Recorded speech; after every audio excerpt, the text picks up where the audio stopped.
And welcome to Tinfoil Hat, live from the Wise Wolf Gold and Silver adjacent studios. Just go to samtripoli.gold. Use the promo code TINFOIL, and you too can get in on the Price Mails game for as little as $50 a month. Very excited for today's episode. Charlie was just on, but we're like, we got to get him back. He's got to get back in the studio because he's got some good info. Put out a new episode that the kids are all talking about. So very excited to have him on. Please welcome back Charlie Robinson. How are you, buddy? Oh, I'm good, man. And we were just doing this the first week of September, but things have changed. I mean, there's been always change. It's always change. Yeah. And I can handle a little bit of change. It's no big deal, but these guys have a big plan for us. And I think we started to see some of it this summer. Kind of knew that we would kick off with like Summer of Love 2, Electric Boogaloo. Yeah. And we got the Ice Riots and things like that. And then it turned into No Kings, and it turned into No Kings 2. And everyone was going, all right, well, this feels very, I don't know. For a bunch of leftists, you sure are organized, which is something you never are. 100%. Whenever you see these trans, like, whenever I see on YouTube somebody highlighting some ridiculous trans video, their rooms are so messy. But you're telling me they're organized. That's what you're telling me. Right. Yes, the people who are confused about what their gender is, they're really good at planning international coordinated events that all go off at the same time. They're also great at raising hundreds of millions of dollars from people, from billionaires, so that they can protest billionaires. It is so crazy how these super intelligent people aren't smart enough to see what's happening. You know what? Yes. And I've come to an understanding about that. And it's not about intellectual horsepower, because there's some people out there that are kind of dummies, but they know what's up. They just intuitively know what's going on. I think if you get your news from certain sources, you might as well be living in a different planet. The way you see the world and how things work, depending on where you're getting your news from.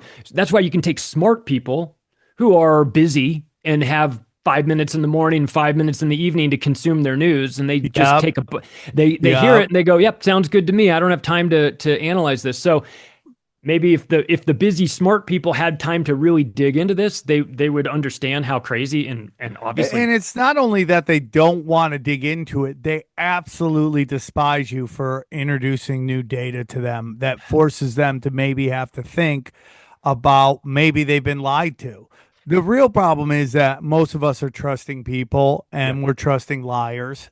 And so, I said this before, but I'm so old, I listen to morning talk radio, sports radio.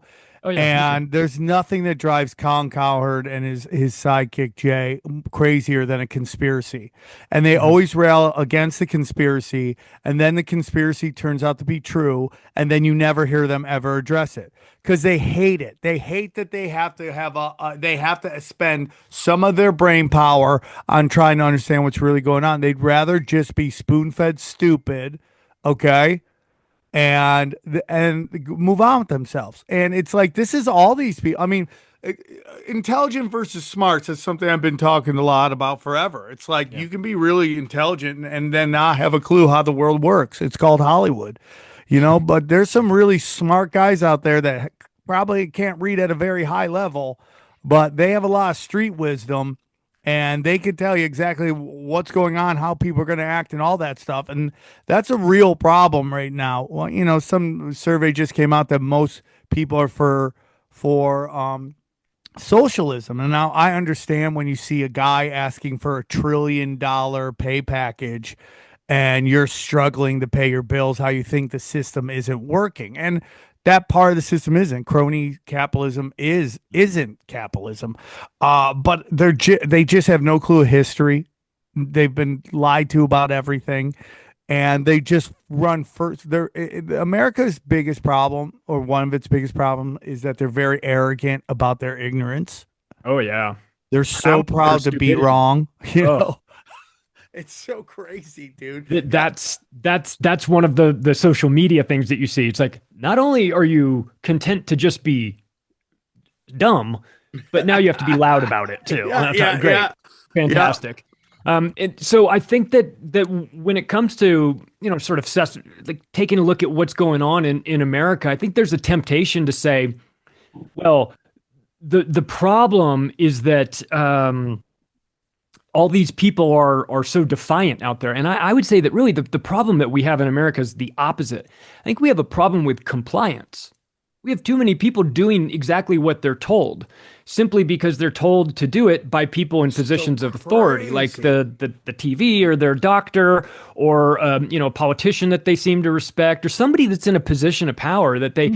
It's like they turn their brain off and they go, well, if that person's telling me to do it, I should do it. And what I'm saying is that it's okay to be a bit disrespectful. If somebody tells you to do something, you don't have to do it simply because they're the ones telling you. And if Americans were a little bit, it's funny, we push back on the dumbest shit, but on the things that you should stand up against, where is everybody? There's crickets, So I think that actually America in particular, but really the world in general, would be better off if people were a little bit more defiant. That people said, no, I'm not doing this just because you told me to, or just because the CDC schedule says I have to do X, Y, and Z on this. No, I'm not doing that. I'm not. Explain to me why I should do it. And once you ask people to explain why you should act against your own self-interest, they can't. So again, I think a lot of people need to wake up to this. Yeah. I mean, the greatest example of that is the gay community. I mean, for a bunch of people that have positioned themselves as outsiders, tired of living in the fringe, alternative lifestyles, all that stuff, nobody conforms more than the gay community. Mm-hmm. They all the vaccine. I mean, the minute they're told there's a virus out there, they run and get the vaccine. They don't even ask what's in it. They follow all the political correctness rules. I mean, they just hook, line, and sinker. There's nothing that they do. And even the cultural Marxism, in which they're told, hey, man, sexualize kids, they fully run. Now, again, that's not all gay people. And there are gay people waking up all the time to like, what is this crazy stuff going on? But so much of it, like, it's like I always joke in my act, not always, but I have a joke in my act about how, like, when AIDS is going around, the gay bars in West Hollywood didn't shut down at all. But when COVID came out, it was a complete and utter shutdown. And it's just because they're told to do it. And they literally can't conform quick enough. They're still wearing masks, still doing all that. And it's a great example for people that pride themselves on being quote unquote alternative. They're very much conformist. It's the craziest shit I've ever seen. Remember the anti-vax movement? The anti-vax movement came out of the left, especially in the 90s. It was all these leftist moms who saw, that their kids weren't, things were changing with their children. And now it's just completely flipped because of women too, dude. I mean, like, I get a lot of shit, but I mean, this problem with the connection between, vaccines, because we're going to put this on YouTube. I'll edit it out. Okay, vaccines and autism. One of the biggest perpetrators of this are moms. Oh yeah, and it's really crazy how this narrative overrides their basic drive of protect your child at all costs. It's crazy to me. We saw it with the Tylenol thing. I never saw. They weren't even They didn't even have a headache, and they wanted to prove a point by taking it when it literally was Tylenol was the one who also tells you not to take it. Yeah, it's so crazy, dude. It's so crazy. There's part of me that just, when you see people doing things like this, I kind of want to continue. Keep going, dummy. You want to do that? You're going to own the conservatives by taking Tylenol while you're pregnant? Oh, that'll show them. I mean, this is idiotic thinking, but I'm not surprised. This is, a lot of people have outsourced their critical thinking to authority, to the pharmaceutical companies, to their doctors. And I think in the aftermath of COVID, we're looking at that now. I mean, we knew it going in. There's a problem. We know that the pharmaceutical industry is really broken and dangerous, and that they're going to lie to you and scare you into getting this unproven vaccine when it comes out. And that's what happened. And we're now, with a couple of years of retrospect, looking back on that, you see that there are some people starting to ask questions, but then there's another segment that will never, they have to double down. They simply cannot accept the fact that maybe they'd been lied to about this. And because if this is a lie, and it is, then what else is a lie? And they're unprepared to go down that path and do that. So instead, they've decided vaccines are the way, like it's the truth. That's the only thing. I'm not going to look at anything. I'm going to go full Colin Cowherd and not even examine the alternative belief system, right? We're just going to buy into it, because as soon as you allow yourself to question, well, maybe I shouldn't have done this. Then what do? You go, what's done is done, right? I've already injected myself with this, and you have some psychological hurdles that you have to jump through. And I think that's too much for people. I think a lot of people are just like, what's done is done. I can't undo it. Why dwell on it? Moving forward, let's just pretend, extend and pretend. Like, let's just pretend like everything's going to be fine. But I mean, the wheels are falling. The unvaccinated aren't dying. That's so I brought this up to my mom. I brought this up to my mom. I was like, hey, Mom, if I have a kid, what do you think about vaccines? She hit me with well, you already got them. As in, unless she should just be like, dude, I should have never gave them to you. Right. Yeah. No, she's like, well, but what was your mother's? I mean, I don't know how much your mom's on the internet, but let's say your mother's algorithm, even if it's just the news, she's with us. She won't take the jab. She tells me not to take the jab. She's anti-vax now, but when it comes back to my kid and admitting that she was wrong, she won't. She's like, well, yeah. It's this whole what you're saying. She won't admit I was like, Mom, I should have never got him. I'm like, well, I was like, would you go back in time and give them to me? She's like, yeah.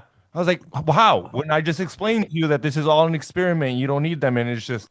I mean, I guess I get their point. Like you're here, you made it. So fine. But even the amount, even though XG's the youngest one on this show right now, the amount of shots that he had to get is probably not even close to what they're giving kids now.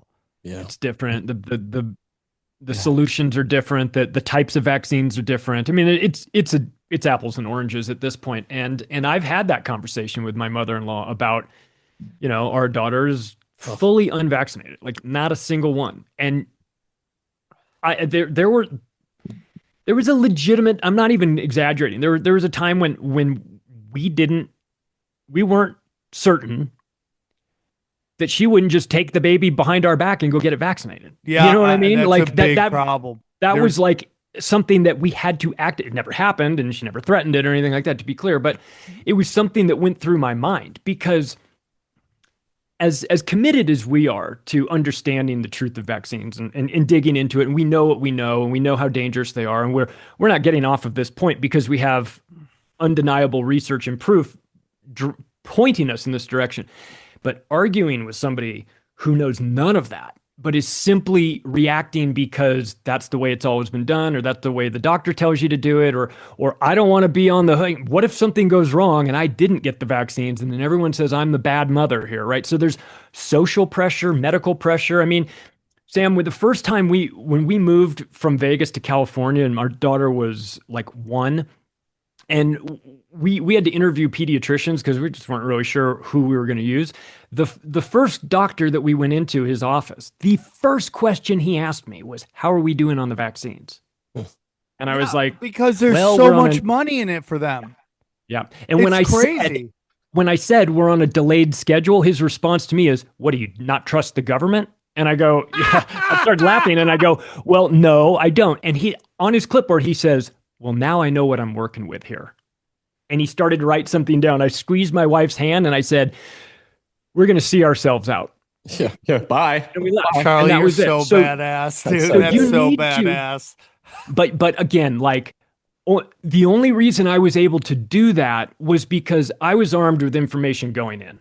And a lot of the moms that are sitting in that waiting room, they don't know what they don't know, and they want to do the right thing. And they're being told that this is the right thing, and there's pressure, and everybody they know is saying, you got to do this. All the babies have done this. And if you're going to stand up against that, you're standing up against your friends and family and doctors and science. Stand up if you don't know. I mean, we've been let down by journalism. This should have been the biggest story last week. We talked about it on Broken Sim. The Telegraph reported that the UK government was withholding info about excess deaths because they thought it would disturb the public, was the quote, I think. Oh, yeah. I mean, that's Epstein stuff. They're like, if we release this, our government is going to disintegrate. Then Good. burn it down. Burn Then the whole fucking thing down. And how, even if you're from the left and you hear that, how don't you go, how bad is it? We should know. I mean, it's crazy to me. Like, oh, dude, we can't release it. I mean, our government will. I mean, our government will disintegrate. And you're like, aren't you the guys that were part of the BLM and Antifa that are like, let's fight the system, while simultaneously thinking that January 6 people were committing treason against the government? I remember I had a good friend of mine on Conspiracy Social Club. He's like one of the only he kind of stepped in as a guest because Brian couldn't do it. And his thought process is that it's systematic bigotry, but going into the building where the systematic bigotry was established is treason. You know, it's this burn down your friend's house, leave the government alone. Like, it's just crazy ass way to think about it. And I'm not telling anybody to go into the Capitol or any of that stuff, but if your government is so flimsy, if the structure of the system of the government in which you are operating in is so flimsy, and the people running it are so utterly corrupt that the Epstein file will destroy them, then that says more about the people that you put in government and your form of government than anything else. 100%. I mean, it should be able to withstand this. And depends how bad those files are. That's another thing, is like, how bad are they? I mean, they could be some crazy shit where everybody is involved, like everybody, where that's why it won't come out. Like, how crazy is it? Like, I think it's more about, this woman put out a clip where she's talking about Epstein's really about these CEOs of these major corporations all being involved, and what that would have for the stock market, because you would have a giant freak out and everyone would sell all their fucking stocks because they think there might be some blowback. Well, it's not even limited to corporations. We're seeing it with Larry Summers right now from Harvard, and he's having to drop off the OpenAI board. He hasn't left, but he's still going to teach. Listen, they said he's still going to teach. I'm hanging out with a kitty diddler, but I'm still good at teaching. It's like, when he's not wrecking the economy for Bill Clinton, or all these things. So I don't know. If Epstein can take down your government, or if truth in vaccines can take down your medical system, then take it down. Yep. And let it burn, because it's not a structure worth preserving then. If your entire governmental system is running simply because of blackmail, then you've got a problem. And if it's going to ruin the lives of all those people that it exposes, then I want it on the front page of the New York Times. Exactly. I don't care at all. This is a crime. If you are committing crimes against children, I have zero sympathy for you. And I don't care if everybody was in on it, or they've got you on video and you're doing it against your will, or whatever. I don't care. Yep. I totally agree. But back to the No Kings thing. It's like the first one was a flop. The first one was a giant flop because it got out that Walmart was sponsoring this, and I'll give XG's people some props, and I've done it the whole time. They are really not into No Kings. The Latino community, there were stories about how gang leaders were like, anyone goes to these things, you're fucking done, and they wouldn't go because the word was out that Walmart was behind this. The Kings, the people who pay the peasants nothing, that they have to be on government assistance while working a full-time job. Yeah. So it wasn't there. So Johnny brought this up on a past show, that if you actually study the footage of the LA downtown No Kings, it is all journalists and photographers. But it makes it look like it's busy, but it's just people with giant cameras just hitting everybody who's like, I'm angry, get this angle. I'm angry over here. And I mean, as a guy who's done comedy shows, and the show sometimes doesn't sell out, and I had to take pictures of it looking like it sells out, you can do that. Yeah, well, that's the whole thing. Angle, like Sam's right. Like, it's just, if the journalists know what to do, you can get the right angles, and it looks like it was a shit show. Or what's his name that is in Mexico right now with the long hair? What's his name? Derek Bros. Derek Bros is now, he's been on the show. We love him. Mm-hmm. He's now saying that there's nothing happening in Mexico, and he's getting a lot of pushback. And everyone's like, you're fucking crazy. But I go, I think he's probably right. 'Cause Derek's that not happened to me crazy. in Portland. Yep. That happened to me Yep. in Portland. I go to Portland. They send me on a gig. I'm like, I'm literally flying into Riot. I get there, and the guys from Good Morning Jonestown. I was like, let's go see the riots. They're like, we haven't seen one yet. I go, how's that possible? Your town is burning. He goes, we don't know where they are. After the show, we're like, let's drive around. Drive around. It's a tiny little park with maybe 50 people, and they just shoot it so it looks like pure chaos. This is easy to do in this in the mainstream media era that we're in now. I remember during COVID, there was a great picture I saw. And in fact, it was one of those pictures. It's a picture that says 1,000 words sort of thing. It was taken in a grocery store. And it was the picture was of the setup of the media getting ready to take a picture. So it wasn't necessarily the media's picture. It was the picture of the picture. Yeah. So the way what they were doing is they're shooting down the grocery store aisle. Yeah. And they're showing that all the aisles are empty. Like the aisle is empty with all the stuff. But the picture showed that all of the goods that had been on the store shelves were just moved behind the camera and stacked on this big table over there. And so the picture was of the camera getting the shot of the empty shelves while showing all of it just been moved behind. So completely immoral, by the way. They're all trained not to do that. They're all told not to do that in J school. And every one of them sold their souls, especially TV. TV news is the worst, dude. That's why, I mean, print media failed us too.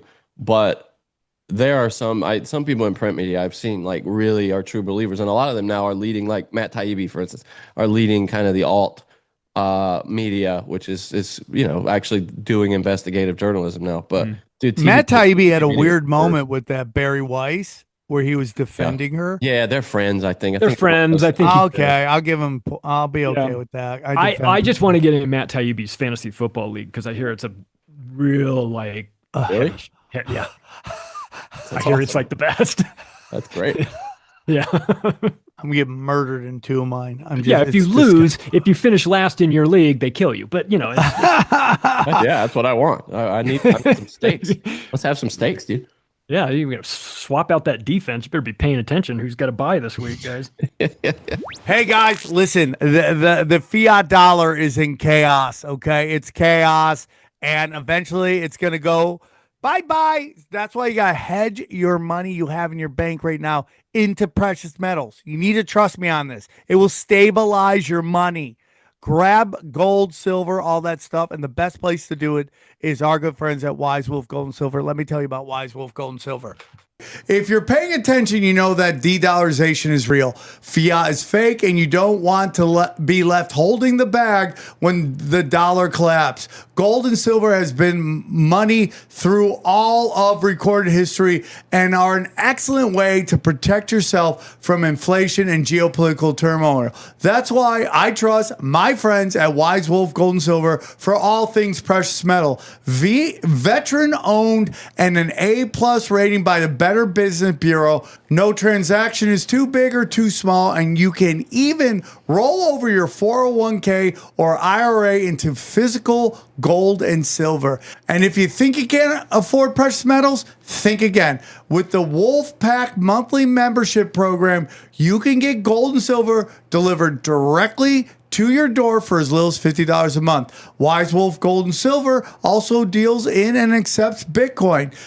So go to samtripoli.gold, promo code tinfoil at checkout to receive free constitutional silver. And remember, in the world of bulls and bears, be the wolf. Hey guys, listen, I've never been busier. We're all busy, whether it's work, kids, you name it, it's a go time. It's hard to get a real good meal in. That's why you need the best meal kit company in the world, Home Chef. So whether it's the kids are at school or at home for the holiday breaks, the last thing I want to think about is what's for dinner. Home Chef takes the stress off my plate with fresh, pre-portioned meals for the entire family, which makes weeknights and holidays so much easier and more enjoyable. Home Chef is rated #1 by users of other meal kits for quality, convenience, value, taste, and recipe ease. Home Chef makes cooking simple. They have fresh food delivered easy recipes to follow, and meals that actually taste great. And now with Gordon Ramsay's, I love Gordon Ramsay's. Gordon Ramsay's exclusive recipes on the Home Chef menu. You can enjoy 5-star meals without the stress. Choose from Gordon Ramsay's co-branded dishes featured across Home Chef's culinary collection. We're talking classic meal kits, express options. Each of those are crafted to make you feel like a chef in your own kitchen. Whatever kind of day it is, you can either turn to classic recipes with fresh ingredients or like 30-minute meals if you want something quick. You're coming home from work, don't have a lot of time. It's a great option. They have oven-ready trays. You just pop it in the oven, or even quick microwave options. Home Chef's got you covered with all of that. There's even a dedicated family menu for hassle-free, delicious dinners. And it's not one size fits all. Home Chef has over 30 meal options each week with choices for different diets and tastes. Plus, it's affordable. Home Chef customers save an average of $86 a month on groceries. Boom, boom, bang, pow, pow, bang, bang, pow. That's right. For a limited time, Home Chef is offering our listeners 50% off and free shipping for your first box, plus free desserts for life. Just go to homechef.com/tinfoil. That's homechef.com/tinfoil for 50% off your first box and free desserts for life. Homechef.com/tinfoil. Must be an active subscriber for free dessert. And we thank them for sponsoring the show. When I went on Rogan, I told everybody about G. Edward Griffin, his capitalist conspiracy. I mean, that comes out in the 60s, and that lays down everything. How they're being, the Mandani stuff is the best example of the hypocrisy of Uprise. I mean, the guy's like, there should be no billionaires. Why take a billionaire money? It's just crazy to me. We got to stand up against the Israelis that are doing all this stuff, as he's taking a picture with the Chabad guys with the hats. It's like, and it's just like, I'm just, don't worry, it's all rhetoric. I'm just telling them what they want to hear. It's crazy to me that they just want to hear what they want to hear, and your actions do not matter. No. I got in a discussion with Derek and with Dylan from Conspiracy Social Club, because Patton Oswalt was like, Joe Rogan has become the new L. Ron Hubbard, which is an insane thing to say. What the fuck is he talking about? Because he was talking prison. He was talking about how he used to have a really good friend that was an upcoming writer, and this up-and-coming writer was kind of in this group of young writers that had L. Ron Hubbard in it. And L. Ron Hubbard did a couple good work, some crappy work, and then all of a sudden he was the head of this empire. And Patton Oswalt was like, I knew Joe Rogan when he was just starting to gig, and now he's like leading the and then of course he overinflates. He could change economies and change elections, and he was kind of like, and he said, a backhanded compliment, but I could pick like eight other road comics. I would imagine calling Joe Rogan a road comic, it's absolutely, because and this is Patton Oswalt, who I totally respect as a comedian. He's an absolutely great writer. But it's like, this is a guy who was like, match, when it was about bailing out Antifa and BLM from jails and all that stuff, and like the 80 different masks he was wearing and all that stuff. And wait, you said something interesting to me a couple days ago when we were talking about Rogan came, or it was on, I think it might have been on the Union show, when Rogan came up and you said he's the voice of two things that didn't exist 25 years ago, UFC and podcasting. Yep. He's known for both of this. It's a really interesting component. So you could say what you want about Joe Rogan, that he's compromised or this or that. I don't know, but you can't say that he didn't. I mean, he put himself in a position to get successful. He's just a black belt in everything, including talking. And the UFC brought everybody to his podcast, and his ability to talk is what kept him there. And it just grew, and then everyone started wanting to do it. I mean, I just have personal discussions with the guy all the time, and he tells me exactly how he operates. And it's nobody like, if you should have Eddie Bravo on and go, oh, I'd love to. Who controls Joe Rogan, and watch him go. No, I mean, dude, he'd be like, dude, you're crazy. You think I mean, because it's like, we've seen how like strong-willed Joe Rogan is. Like, that's him, dude. That's like, no one's gonna tell Joe Rogan who to put on a show. I've seen back some of the times where he pushes back. Is that what you think? You thought that? You thought that? And it's like, whoa, like when everything's cool. And then there's like, boom, there's a little switch there and you get on the wrong side. He blew up in podcasting before the industry and everyone understood what a powerful tool it was. So, and he made it look easy too. Yeah. He makes it look like, and let's be honest, it's not brain surgery, but it's not for everybody. Not everybody can do what dare you. He made it look. I remember, can I tell you the first story? The first time I remember like watching his show and going like, oh, this is for me. I was at a job where I had to kind of be there and physically be there, but not much was going on. And I was watching I was reading and watching a ton of stuff. And this was 2010. And I watched this episode of Joe Rogan show and he's on with Duncan Trussell and they're talking about jerking off into the multiverse. And that it would be like a fractal of you jerking off like 8 million different ways. And I was like, this is the conversation I never knew I needed to hear. You know, I just didn't know that this was what I was going to be listening to. And I listened to him, watched him go on this for 10 minutes. And I was just like, that, of course, will never be on TV. I'm going to have to go somewhere else to get that. So in some respects, was smart, they would write a book on the Tree of Rogan instead of the Rogosphere, but the Tree of Rogan. And they would see how important Death Squad was.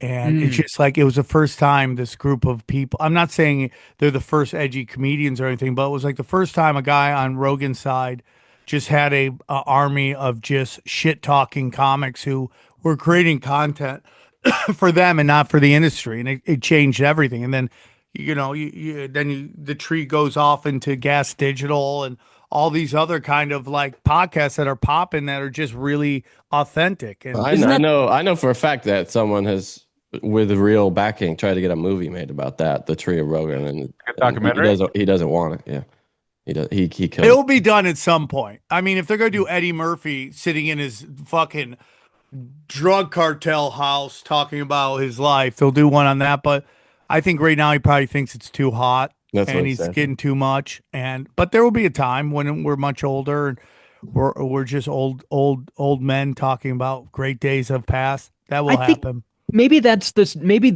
strategy. Maybe he tapped into something early on. Do the comedy that cracks up you and your buddies. And maybe the world's not ready for it, and maybe Hollywood isn't going to accept it, and who cares? But you do it. And in his case, the world kind of came around to him versus him having to take it to Hollywood and be a big thing and do all of that. And you saw that like a bunch of dipshits on their couch with some microphones and a computer making better content than Hollywood spending $1 million an episode on some sitcom that needs a laugh track to remind you when I'm with you on that. Let's get back to the riots. All right. No, I'm with you, dude. It's just like, I love this topic that you're talking, so I don't want to say too much on Rogan, but it's just crazy to me because all culture, dude, is faking gay. I mean, all of it's faking gay. In particular, the black culture, and people can get really angry for me saying I don't think anyone on the listens to the show will, but. It's just like when the NAACP backs a white female gubernatorial candidate over the black woman, that destroys everything they've ever done. It all rings hollow, and especially when you find out she's a former CIA agent. It just destroys it all. How do you take it serious? How do you take Obama serious? How do you take any of that? And, that was the argument I was getting with Dylan last night about, okay, you're mad at Rogan for not pushing back on Trump because I felt it was like a kind of a counter to all the attack interviews he'd been getting before that. What do you say about Mark Maron and his 2 interviews with Obama and his 1 interview with Hunter Biden? What do you say to that? I mean, there's nobody crying about that at all. Well, it's the hypocrisy of it all. It's so frustrating because, it's like if you have a problem with us doing, I don't know, something, that's fine. But when I find out that you're doing the exact same thing Yeah, that you're dude. accusing me of, Yeah. then get the fuck out with that Yeah, stuff. I So it's totally really agree. tough. I can't take a lot of the people that are, on their high horse about this or that are deeply unserious people who I don't value their opinion. And so I really just, I don't care too much.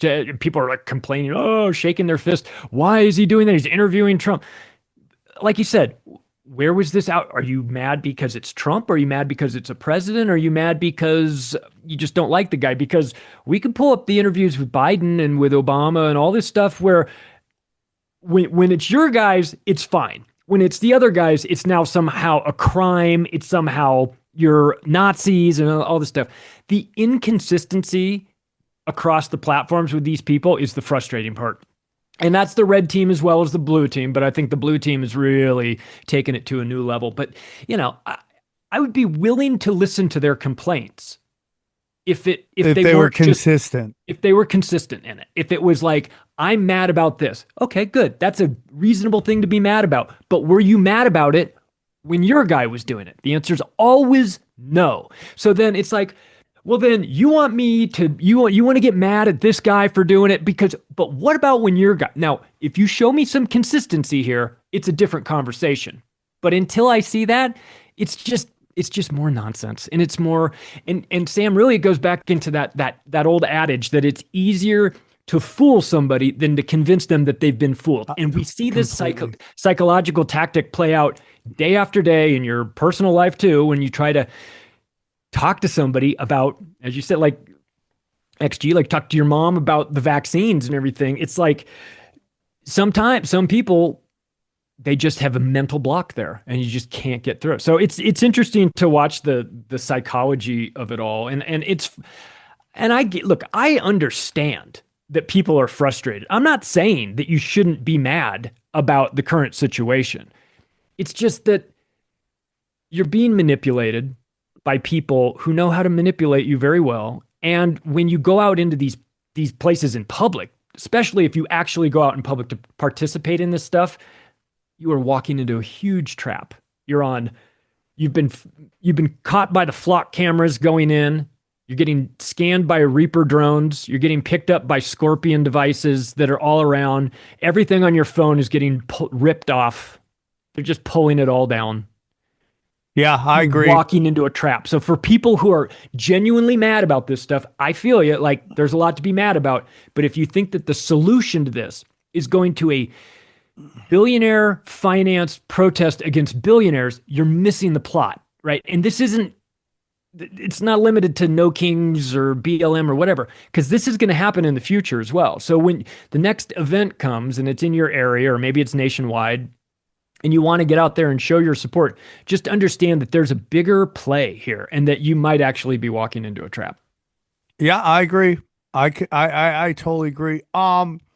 We just had this, I want to stay on to this kind of like brainwashing and this kind of astroturf cultural movements. I mean, the Mandani thing we talked about 2 seconds ago, but when they break down like age groups, like 18 to 29, I think it was, of progressive females voted for 80% voted for Mandani.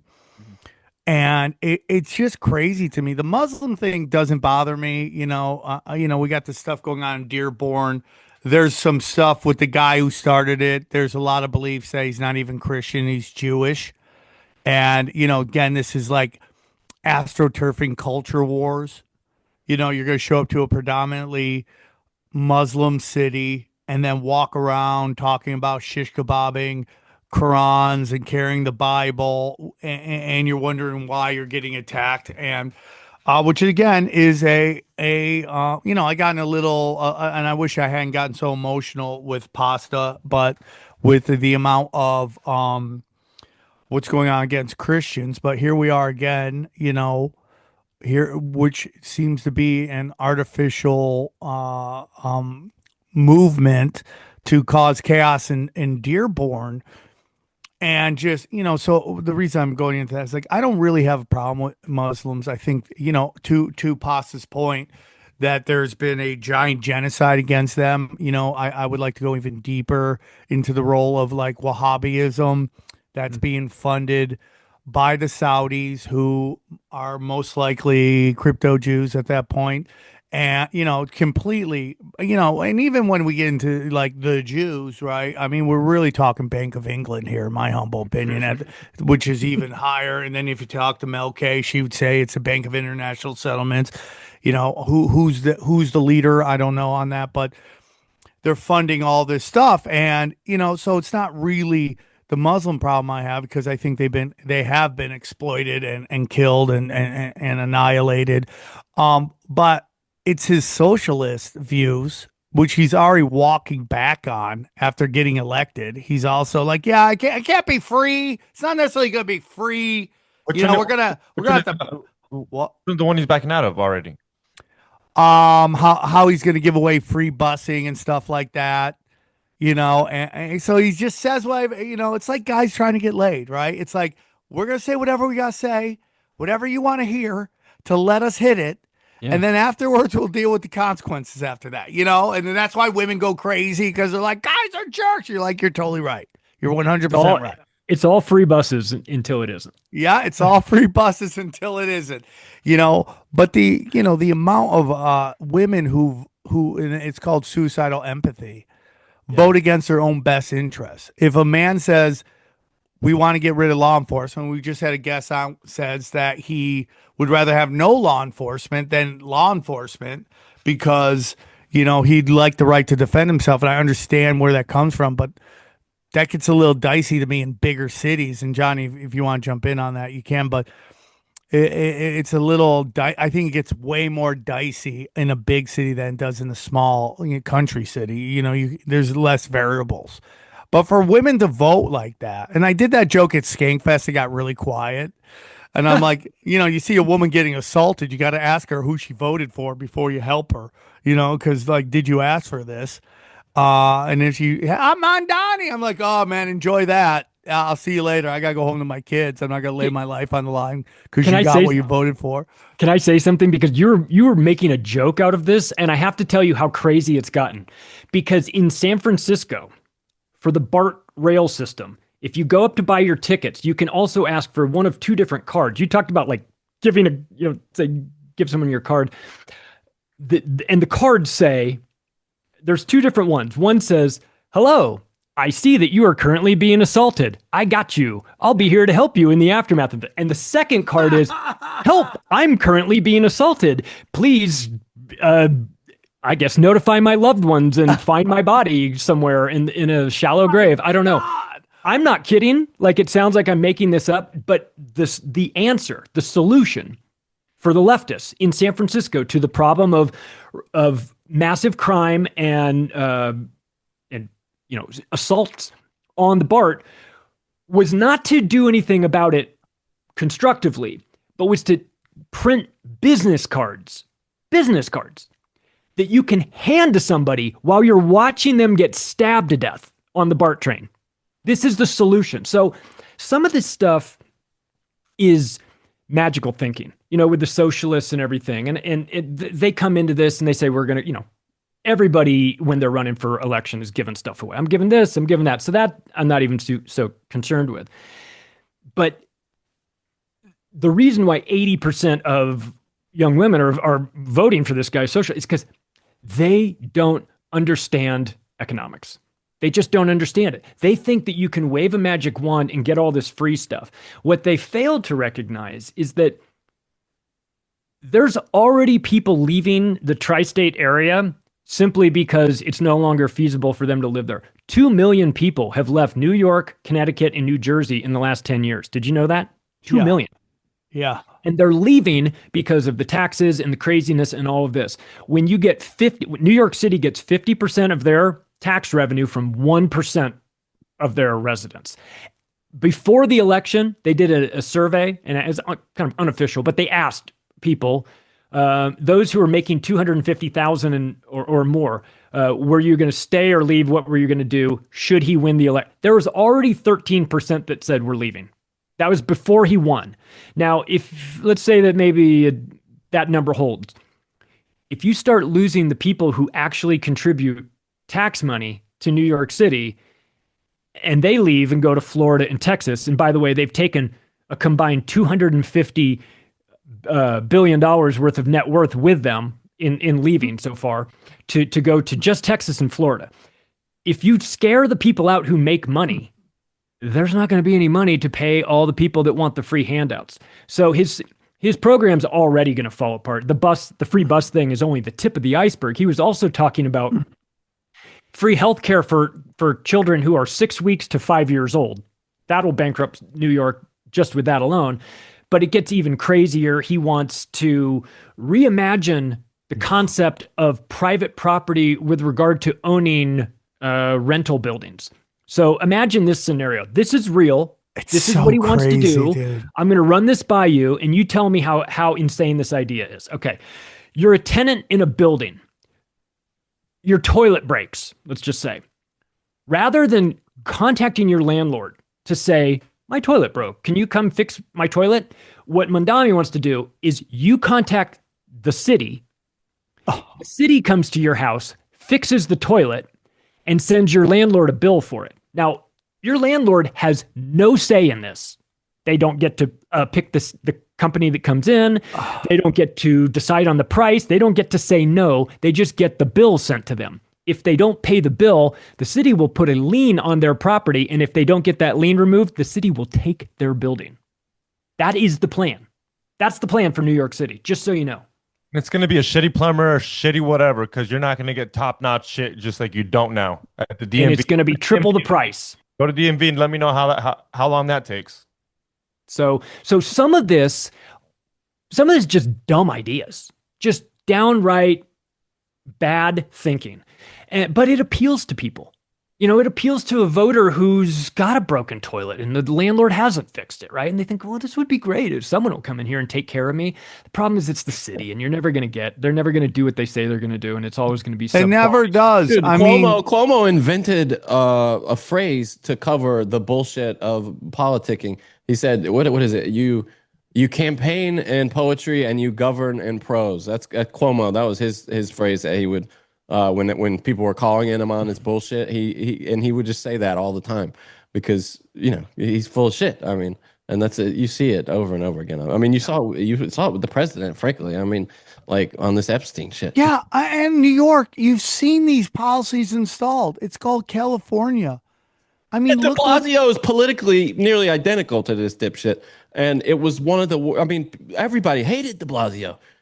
It's unbelievable. It's just dumb. It's just dumb. And they're goldfish. So in San Diego, which is the most beautiful city in the country, I mean, it is God's country. I wouldn't say it's culturally like Rome or any of the Paris or anything like that.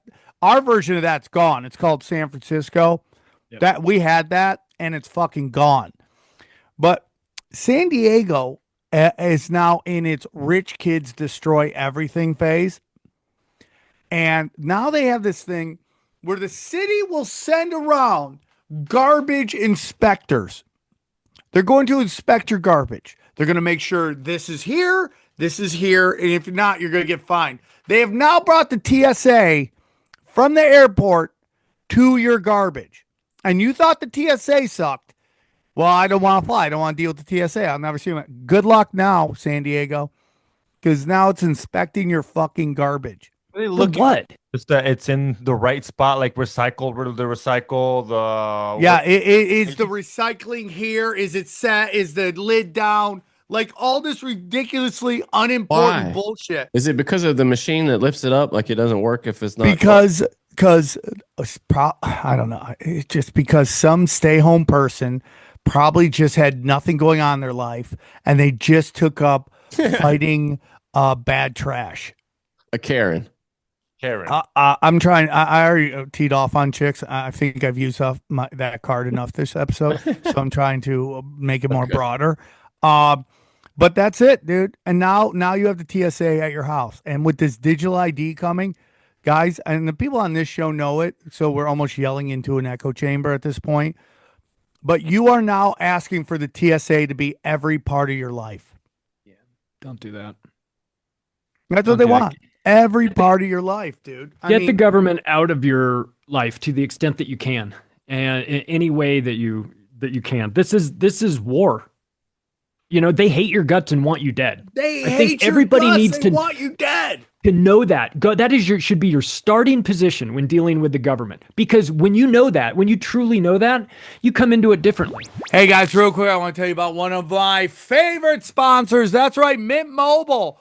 Listen, let's face it, most of my holiday gifts end up in a drawer or back in the back of my closet or accidentally left at my cousin's house. Not this one. Mint Mobile is offering unlimited premium wireless for $15 a month. That's their best deal of the year, aka the only holiday gift I actually use every single day. Mint Mobile's best deal of the year is happening right now.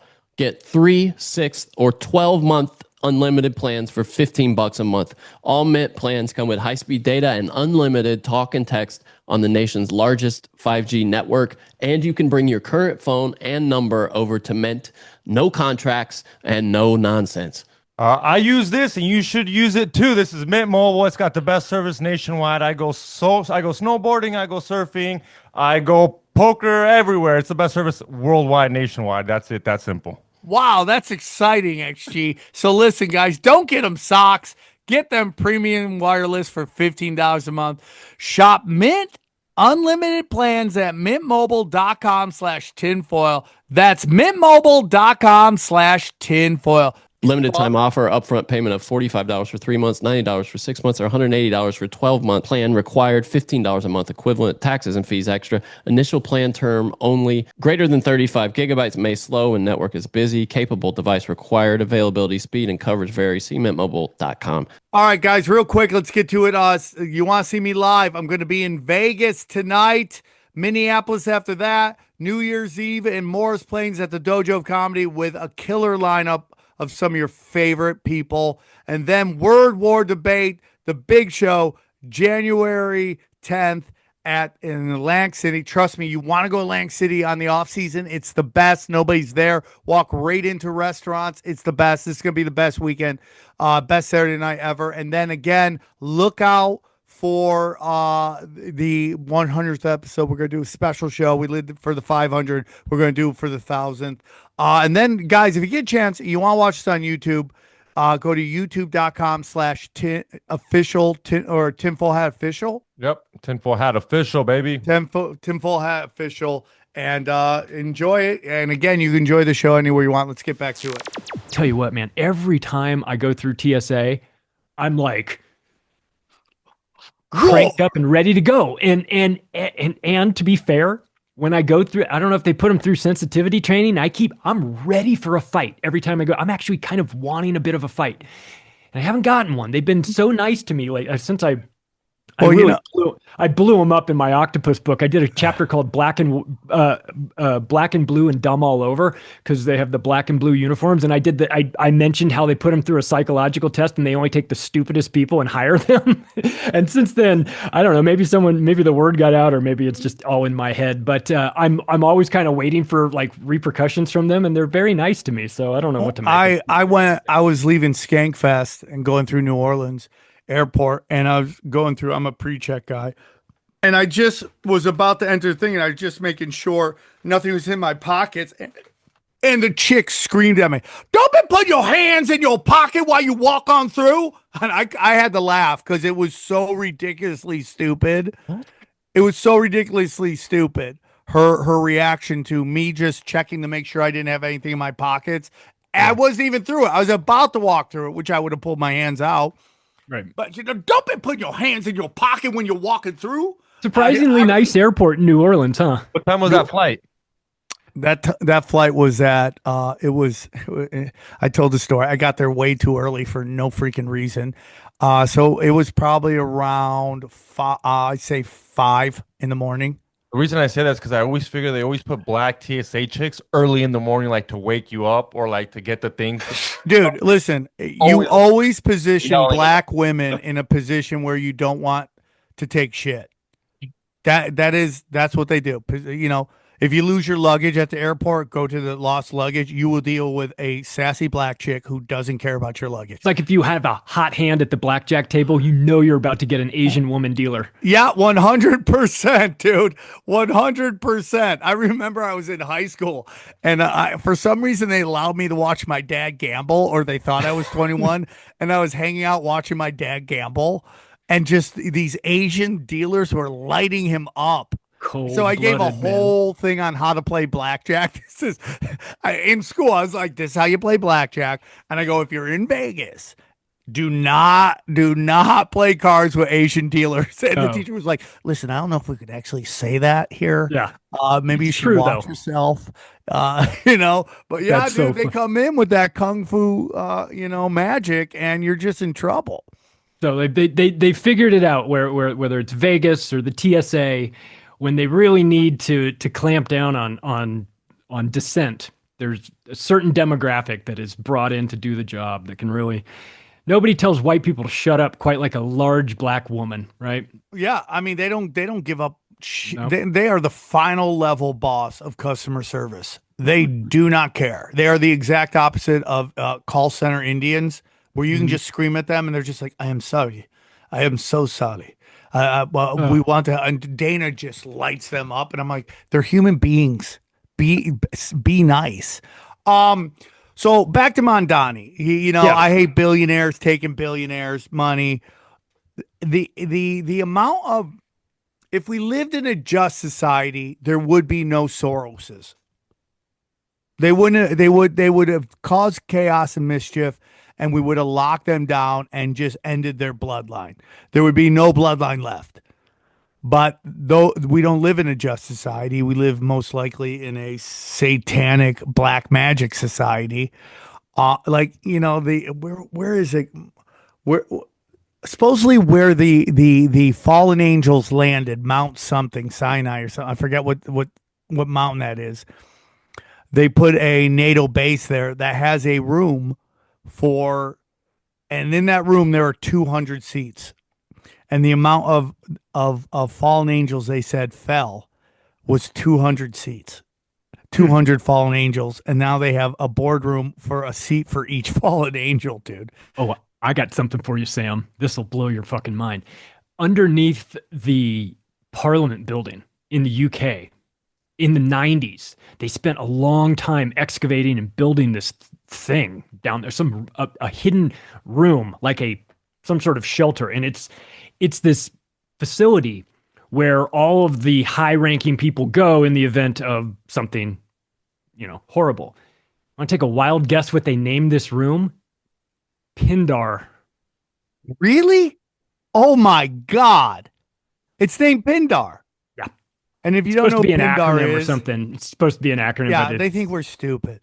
Pindar is supposedly the 8-foot albino lizard that lives in Antarctica. That is supposedly the top of the food chain of Earth, and they named it after him. It's like, God, they're just so like I said, they hate your guts and want you dead. But first, they want to insult you and rub it in your face and put it out there so that it can use its magic power over you, and you'll just go about your life and never know that any of this stuff is there. And they're mocking us and laughing at us the whole time. And I take it personally, and I get frustrated by this stuff. So it's the reason why I write books and do podcasts and, all this, because it's we've got the worst people in the world in positions of power, and we've got the general public asleep at the wheel. And you just want to grab them and say, like, we're headed off a cliff, man. Might be time to wake up, but I don't know. I've been saying this forever, Charlie. Like, they look at us like we're livestock. They really do think we're livestock. And just like livestock, we will conform to the pen that we are given. If we're given a giant field to roam, we will roam. If we're like pigs and they put us in these small ass fucking pens where we just got to sit there and eat and get fat till we're slaughtered, that's what people will do. They will conform. Like if you said to me, hey, you live in New York City and your landlord hasn't fixed your toilet, how long do you live in that area before you go, I got to get the fuck out of here? Like, this is a horrible existence. It's a horror. Like, I want to get the fuck out of LA. It's a horror. It's not horrible. It's Los Angeles, but it's like, it's not what it used to be. Yeah. I get out of here if I could, but it just sucks. I mean, but that's just the human animal. It will conform to its conditions. And so many of these intelligent people don't seem to care that the pen is getting smaller and smaller and smaller. And they care it's because digital now. Yes. It's a great point, Sam, because this is extremely important for people to understand this concept of the future, the 15-minute cities. And I think that if, the first time you hear that, you go, I don't know, maybe not. Or what are they going to do? Put a wall up there? It's not like that. It's not so much that you can't leave your city. It's not so much that you can't go outside of it. Maybe you can. But it's the things that you're used to, the comforts that you're used to, they fade away. They don't work anymore. Maybe your social credit score goes down a little bit. Maybe your money just doesn't work outside of your area. Your area would be, of course, set by where your address is. They just kind of drop a virtual pin and put you in a 15-minute radius, right? It's not that there's troops on every corner keeping you in your city. It's not like that. They just make it so that maybe outside of that, things don't work as well, or you're just not wanted, or maybe you can't travel. You, of all people, have been screaming about this for the last 2 years. They don't want you flying. Yeah. They don't want you moving around. They don't want you traveling. This is the early stages of this. This is convincing everybody. The best way to get everybody to not travel is to convince them that they don't want to travel, right? Yeah. So make it their own decision, not so much that you can't do it. You can do whatever you want, but would you want to? Would you want to go get on a Spirit airline and have to fight somebody in, aisle 5? Because that's what you're going to do. So they show you this dystopian hellscape of like travel, flights, planes crashing, helicopters flying into people fighting everybody blowing on the up. plane. Yep. And you could just go, oh, God, I don't want to do any of that, right? So it's not so much that they're going to force you into this, but they'll limit your belief system so that you just don't want to experience that, or you don't want. And now it seems crazy for us, but think about somebody who's born a couple generations into this. I mean, 2/3 of Americans don't even have a passport. Only 3% of Americans ever leave the country during the course of a year. Most people are already on the reservation. They just don't know it. Yeah. So what's the difference if your reservation is the United States of America that you never visit anyway, because or it just shrinks all the way down to your little 15-minute city. I mean, you've got everything that you need in there, all the conveniences. Why would you want to go see the Grand Canyon? You can put on a headset in the metaverse and go see it that way. That'd be way cheaper and easier to do it that way. So I was on Rogan and I told him that's how we opened the last episode. I told him I watched it flying. And so after Skankfest, the powerful Kim Condon was she was leaving. She was on a flight to leave. The flight just takes off for a millisecond, already has fucking something wrong with it. They have to do emergency landing. It was like they were up in the air for maybe a couple minutes. They had to go back down. She's crying. She says, they get her off. They say, hey, you can hang on the plane for an hour or you can get off. She gets off. The next plane has mechanical problems as well. So she just had to do the odds on 2 planes in a row naturally being completely broken are unfounded in flying history. That is purposeful, guys. They don't want you flying. They're trying to scare you. So now you think, am I going to get on a plane and a bunch of Waffle House waitresses are going to start beating the shit out of each other? Is the plane going to go down? Is an engine going to catch on fire? The more and more they do that, the less and less they want you. And so I also was thinking, because I read this article that said that airlines aren't making as much money on flying as they are now on credit cards. So now they basically become flying banks. And you're like, oh, so that's how they keep it afloat, by making them into banks instead of actually, they make their money through transporting us all over the world. And that's how they save it.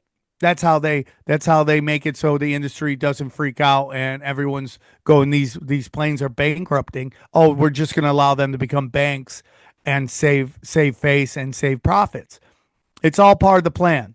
I mean, I keep saying it's Agenda 2050. Everyone starts telling me I'm stupid. I remember reading it. I can't find Agenda 2050, but Oh, that it's was there. it. At Yeah. W, There was Agenda 21, Agenda 2030, and Agenda 2050. yeah. You're not stupid. You're not delusional. That's a real thing that's been out there. Agenda 2030 is a little bit more of a, the 17 Sustainable Development Goals. That's more of a reachable milestone because we're only almost 4 years away from it now. So that's a direction that they want. That's conspiracy fact. That's available on their website. You know what I mean? There's at the WEF, they have giant conferences where people sit on stage and talk about what a great idea it is to make it so people can't fly and only the rich, I mean, the elites are allowed to see the world. They openly talk about that. They're like, you're just going to sit on your VR glasses and be like, Cabo is great, That's what they want for you. And the only reason they're in that room is because the data has shown that they are complete psychopaths that have no problems with saying such incredibly dark shit and not seeing how evil it is. Well, it's like the conversation they had at the WEF when the Asian scientist was up there and he's saying, what we need to do is we need to engineer these ticks so that when they bite people, it'll make them resistant against meat.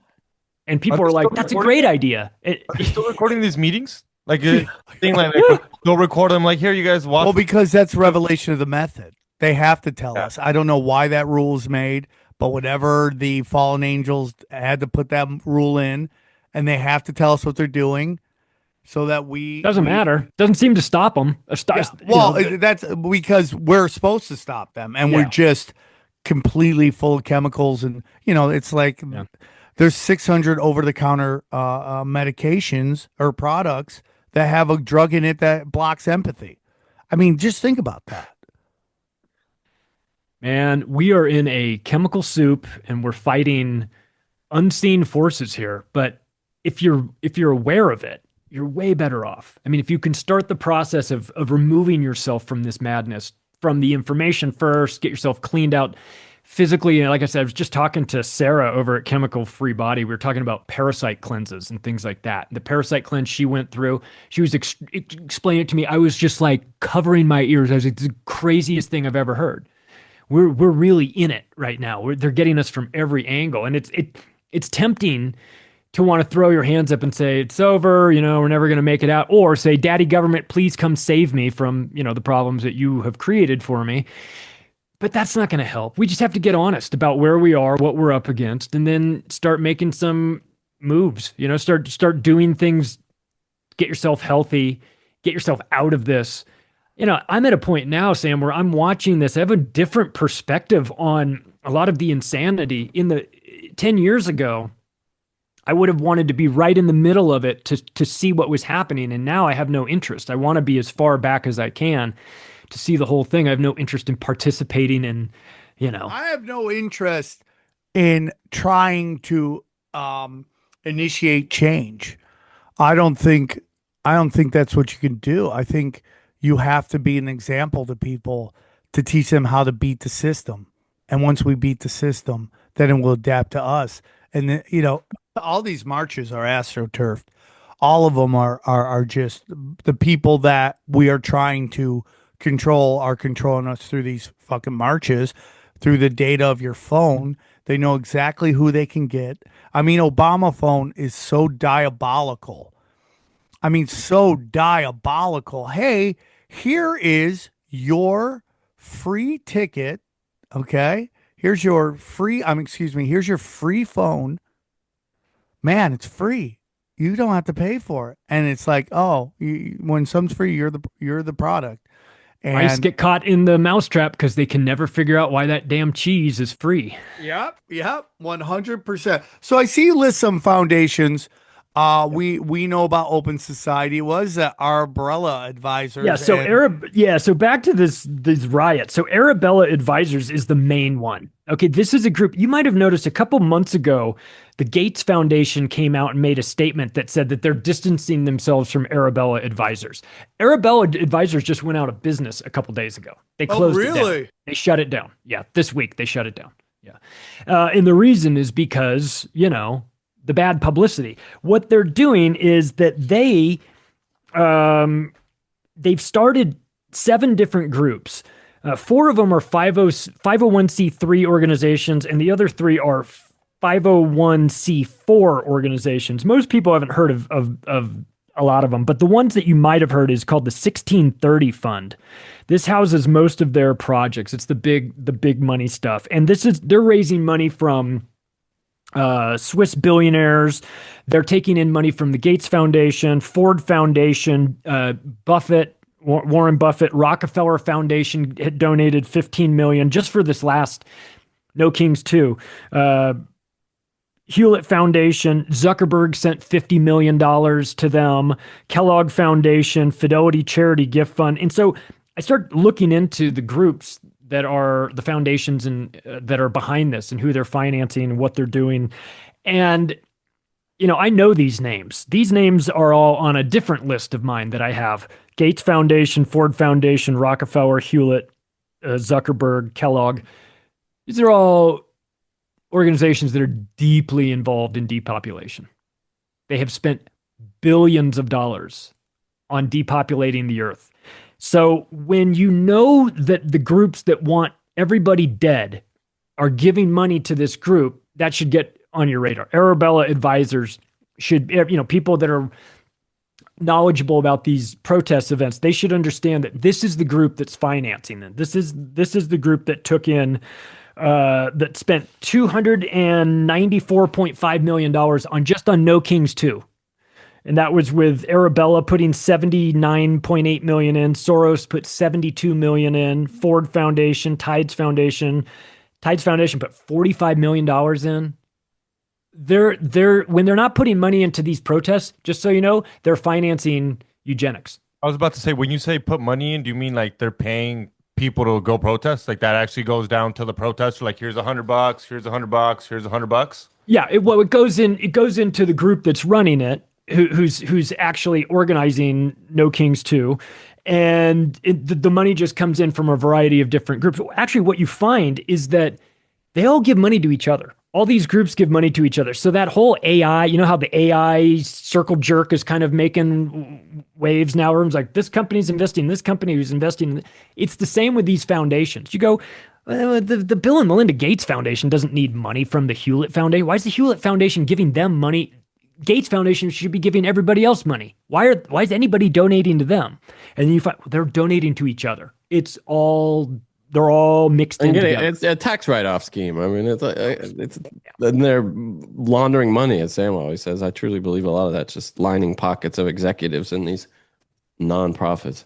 Yeah, I mean, I think it's important for people to understand that the revolution doesn't get funded with Walmart money and simultaneously pop up like a Starbucks all over the world. Yeah. Like when you see something that organized, and then you see the leftist dipshits that are participating in it, you go, this is incompatible. Those people couldn't organize brunch.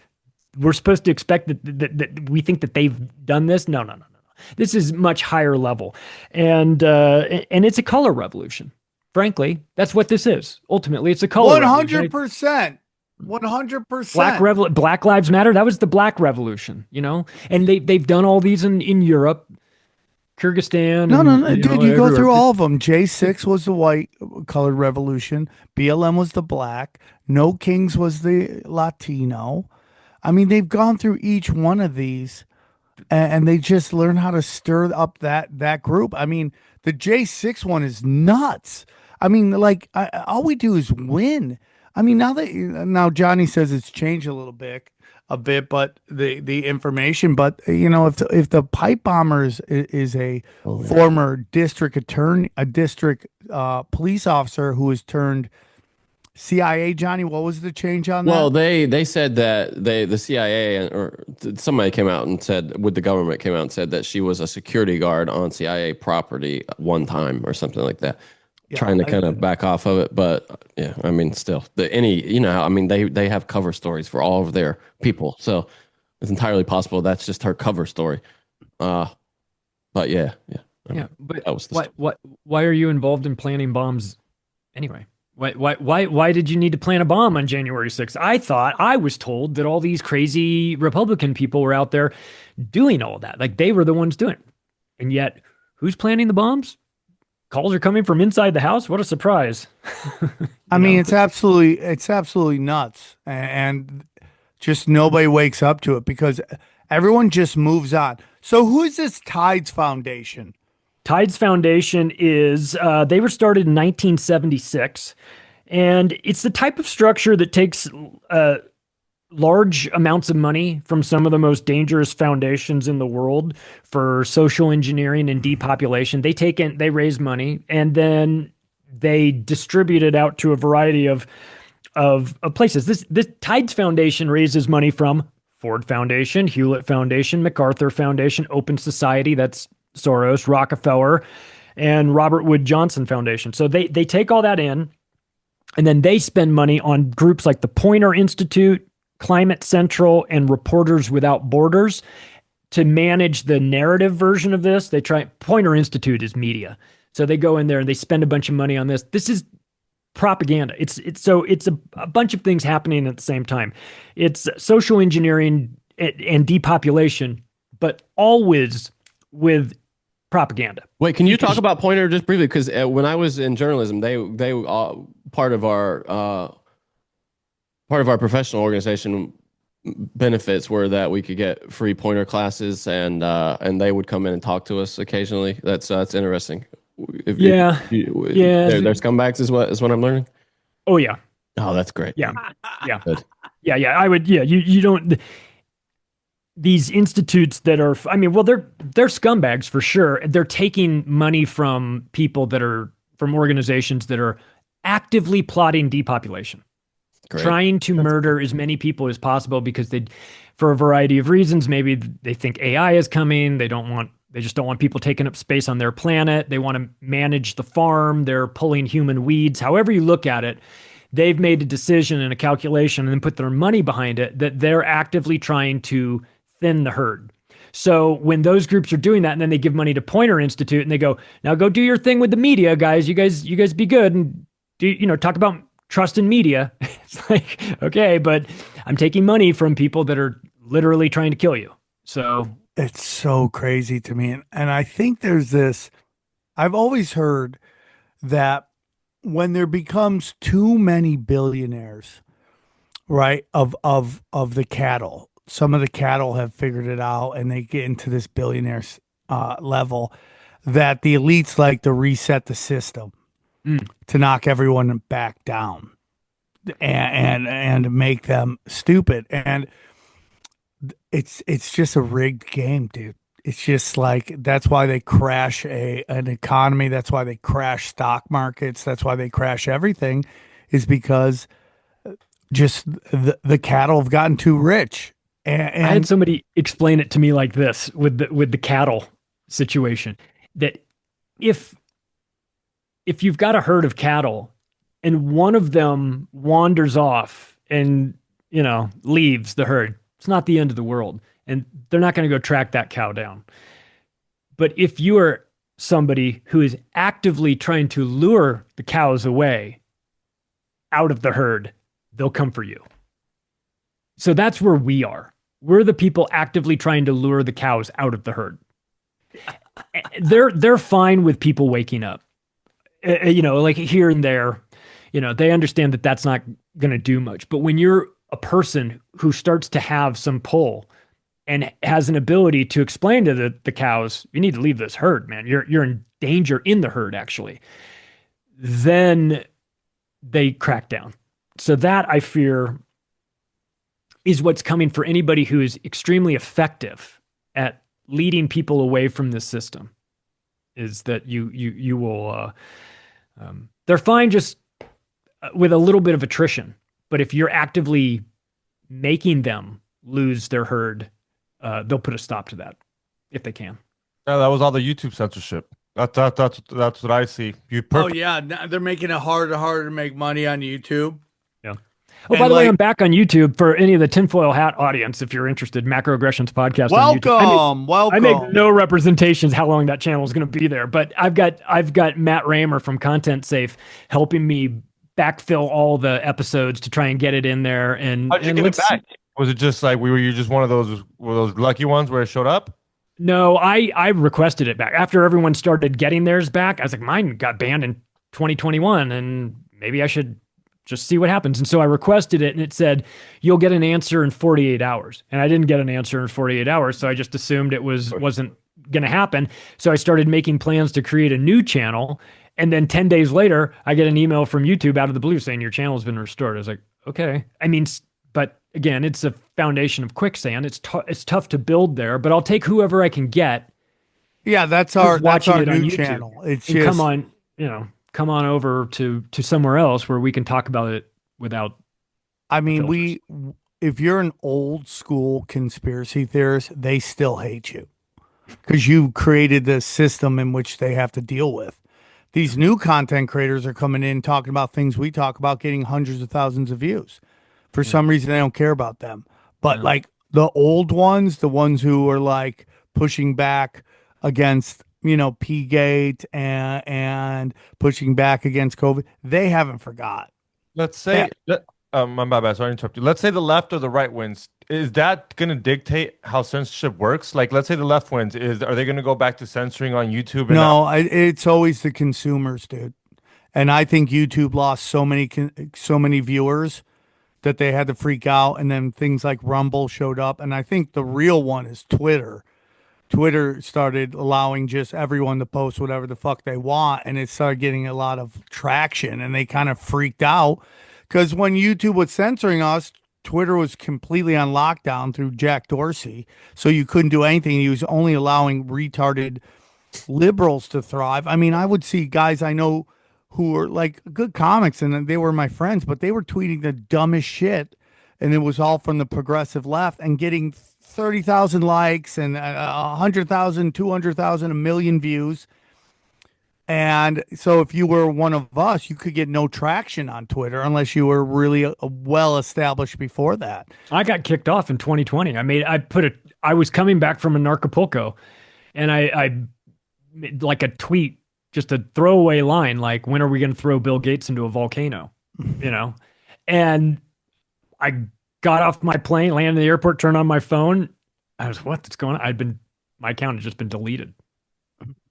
Okay, I just got two more questions. Well, one's a larger question, but Sigma Network, Sinema,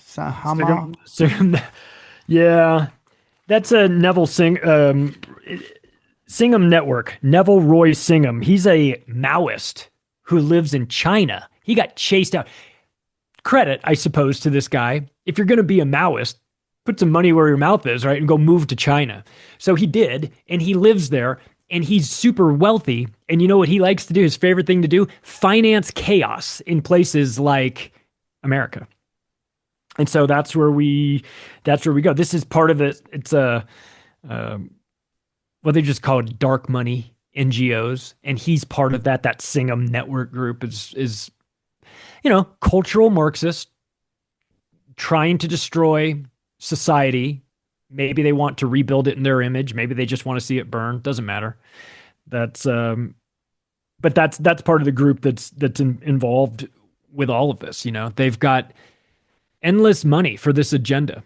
And again, going back to Pasta yesterday, and Pasta's come on the show and he said some really great stuff and really opened my eyes to the different forms of Marxism, and what's going on in Latin America is much different than what's going on in America. Like the Marxism in Latin America is really the people versus the corporations, the intelligence, and the government, which is completely different than what we see in America, which is the brainwashing of the youth into being retards and to kind of do this like anti-God movement. That's my opinion, but what do you think the lore of communism is? Because I've said every bad idea. Let me phrase this to you, Charlie. What is, if they, and Johnny, I love anybody here. I'd love to hear what you think when they say seize the means of production. That is what communism wants. What does that look like to them? And then what do you think it actually looks like? So what it looks like to them, the sales pitch for communism is amazing. It's just it's free stuff. We're going to live, it's unicorns and rainbows. It's so much food that you didn't even have to work for. It just kind of gets delivered. The sales pitch is not reality. The reality is that communism is attractive to young people who feel like they've been kind of left out, especially now. I mean, I think every generation feels that way. When you're young and you're looking at the people who've done it, made money, and you want to be successful, it feels unattainable, right? Baby boomers are garbage, dude. Baby boomers is the most destructive generation. Yeah. As much as we want to give millennials and Gen Z crap, they're kind of dealing with the repercussions of the baby boomer for sure generation. There's a real legitimate reason for this generation to be pissed off. I don't want to deny them that, because there's the system. I mean, the system's always been rigged, but it is so rigged now in terms of how you make it. And it's tough. I can understand somebody who's young looking at the landscape and going, young, what up? That's what I was about to say. What's young? Because a millennial is now almost 35. I'd say I would say, when I say young, I'm gonna say you're mad about it. You're like, dude, chill out. You got some time.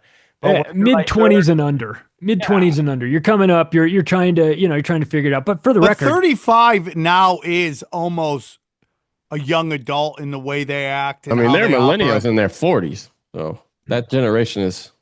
They don't have a house. None of them rapidly aging. Yeah. It's tough it's funny. You are right though, Charlie, because I remember when I was in like 6th grade, I'd never heard of communism. And I wrote this whole thing. I thought I invented communism, and my teacher was like, this is communism, dude. I just wrote a whole paper. I got really excited, and yeah, it's the people who feels more disenfranchised than a sixth grader. And with hard times, Johnny Woodard. It's totally that. Johnny Hard Times Woodard. About seizing the means of production. I think it's people who feel like they contribute to a system and own nothing. And they want to take that back, that autonomy. Because unless you own something in this society, you have no autonomy. Because it's still firmly rooted in our past, where property ownership was kind of the basis for citizenship. Yeah, I understand the appeal of that. It is foolish. I mean, at its best, it's the Star Trek future, where there's no money, sure, and we all just explore the cosmos together, with public works, public money, but or public investment. That works well. Time if you've got a maximum of 300 people. Yeah, exactly. Yeah, but yeah, at scale, it just fails. Yeah.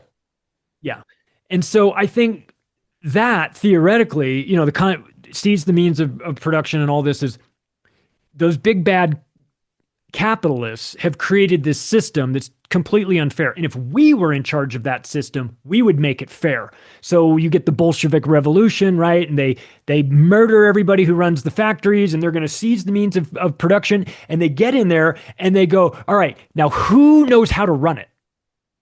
And nobody knows how to run it.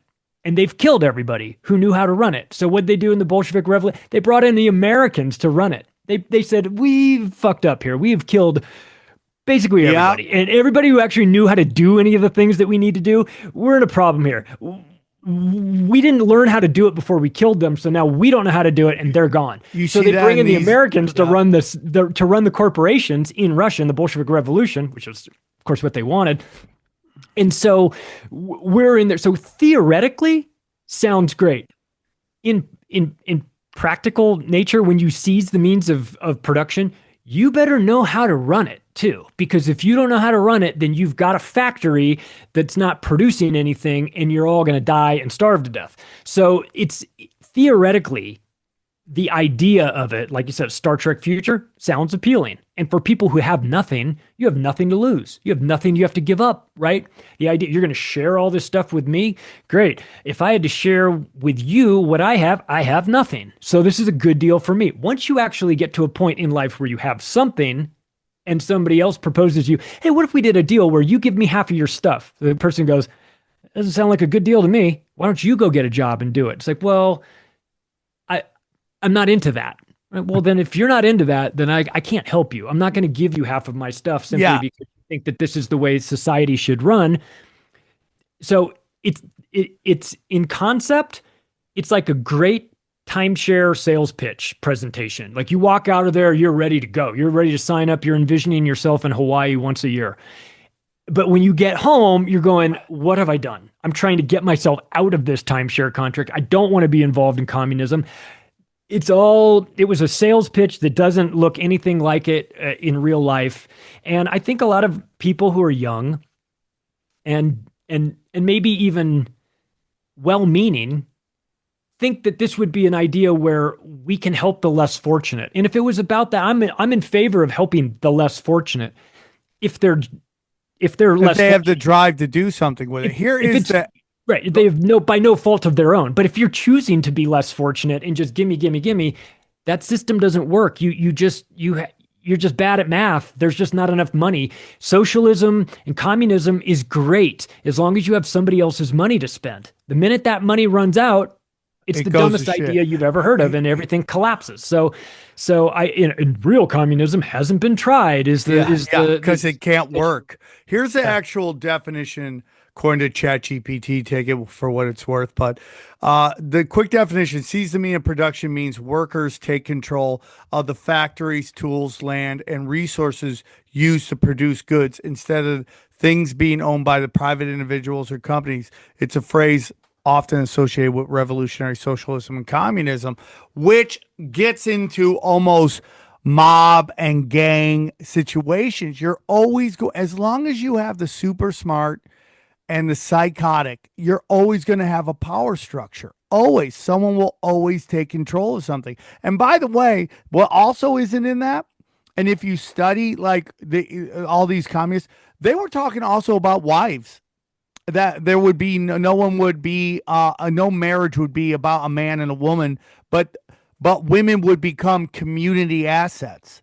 Think about that, ladies. Like all you voting for Mandani, what that means. It's basically you get passed around, and that's what communism believes. There's no man and woman relationship. There is woman relationship with the community, and you're used and abused, and you're passed around. That's what that means. And all these 80% of women voting for him have talking about body autonomy and women's rights. Communism is anti. Go look at every single communist. So all these communist countries, many of these socialist countries. Real socialism. How are women treated there? Hey, Sam, do you think he's a true believer? Who? Mom Donnie. Do you no, think he actually I think he's an that? actor. I think he's like, again, it goes into Albert Pike's his quote, which was, when they need a hero, we will supply it. When they need an enemy, we will supply that too. So that's exactly what they do. I don't think that's a real quote, by the way. I just wanted to say. Well, I don't care. It works. Okay? It does work, but I don't. It's an apocryphal quote. But if he's not a true believer, how do you think he's going to govern? Like, why are we worried about him? Like shit. He's going to end up doing.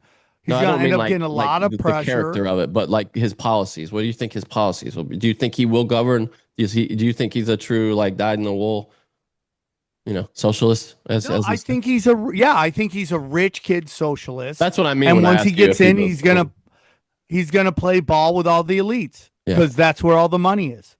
Yeah. And rich kids are full of shit. I got one question. What happens when AI takes over all the jobs and we got to give UBI? Because according to that's about to happen. They're saying 5 years out, 10 years max, no truckers. And then that's when you kind of do have to play that card of what are these people going to do for jobs? So we're 10 years out. We're 10 years out. We're arguing about something that's going to be relevant in 10 years, I would say. That is the Star Trek future, by the way, was that's the backstory of Star Trek, is that once people were kind of liberated from the need to perform duties, in society, they were free to explore, and they abolished money and that whole thing. So I don't think it works quite that way, unfortunately. I think we're in for a rough couple of decades there when people, do you think these companies are going to suddenly be like, no, we're not going to keep all these profits that we now make without, with a fifth of the workforce? No, it's going to be, they're still going to be lobbying, and they're going to have more power than ever. And yeah, boy, UBI. I would see UBI. UBI will be here anytime soon. UBI scares the shit out of me, dude. Yeah, it scares the shit out of me, and it also destroys creativity. That's what I mean. Yeah, I mean, because Why would you be give people creative if you have no just enough, like like, ugh. like when you see China goes, we're gonna get rid of poverty, and now I know everyone goes, that's great.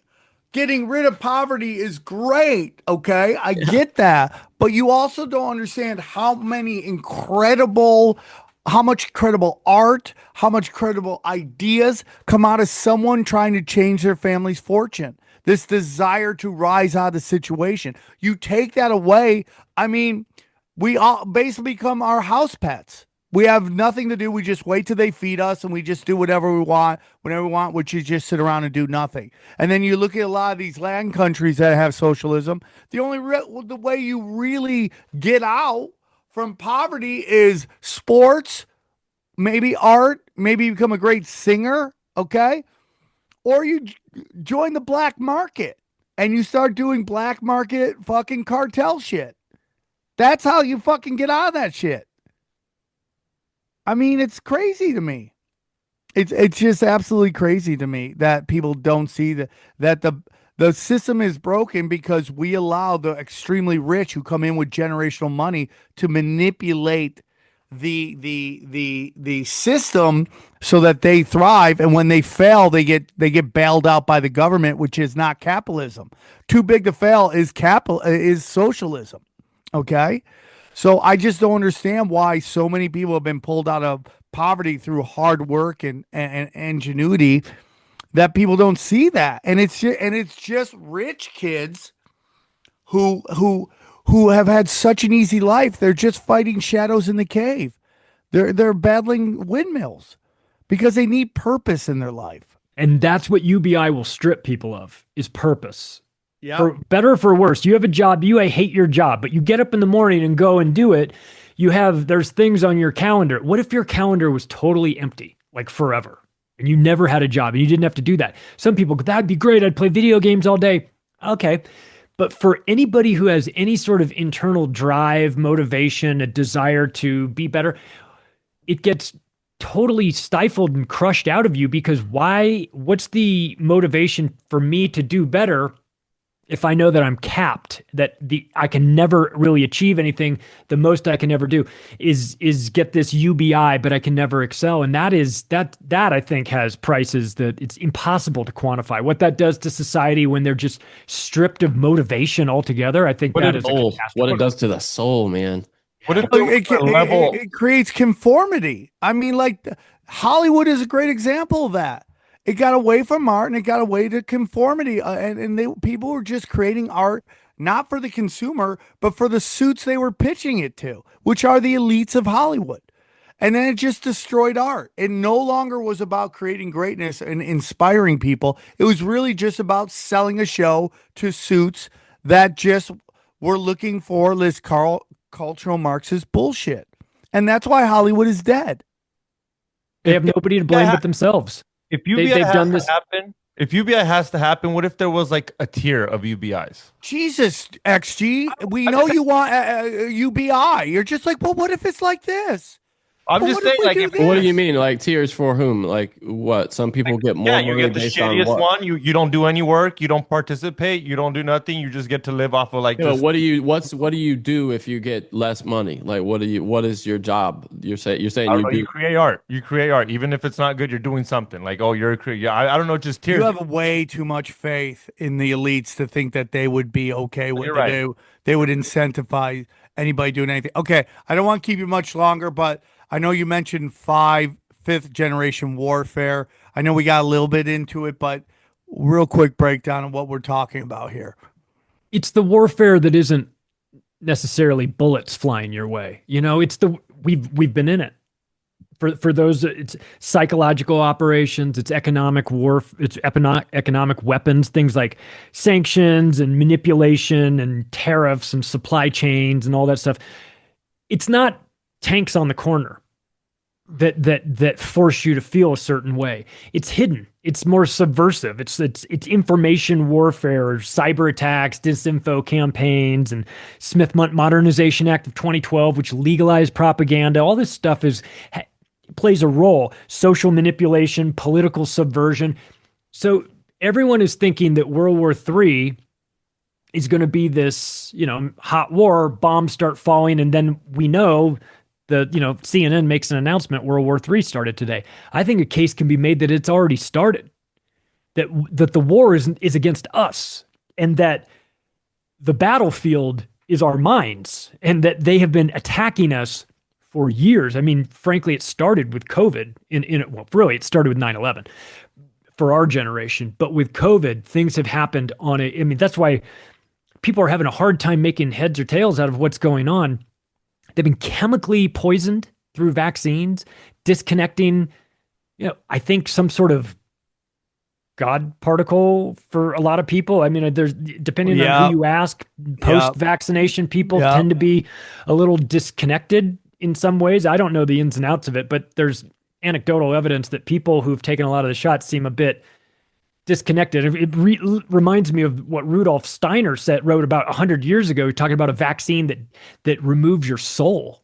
That was ultimately what they were looking for, was that a vaccine that could break you apart from your soul. And so this is where we are. This is the new form of warfare, is that it's coming at us. We have weather weapons. It's fifth generation warfare is all the things that you don't think of when you think of actual war, right? You don't think of fire.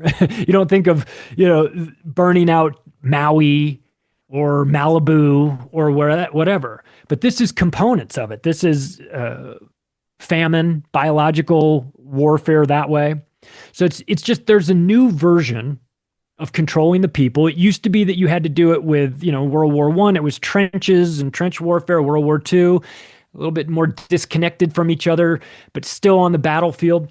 World War III, the battlefield is in your mind, and you're in it. You got conscripted into this army, and you didn't even know it. And you're in a fight, and most people have no clue that any of this is going on. But when you wake up to it, when you realize you're being manipulated, that's the first step towards changing it. You say, okay, they're trying to make me feel a certain way. I get this from time to time on my phone when I'm on X. I'm like, they want me to hate black people. It just keeps showing me white people getting beat up by 10 black people, right? They want me to feel this way. But because I'm aware of it, it has less control on me, because I'm just thinking they're trying to manipulate me. So when you go about your world and understand that the warfare is already started against you, that already, just in knowing that, puts you in a much better situation, because you go, okay, I recognize that this is being done to me. They're trying to manipulate me into feeling a certain way, or hating this person or that group of people.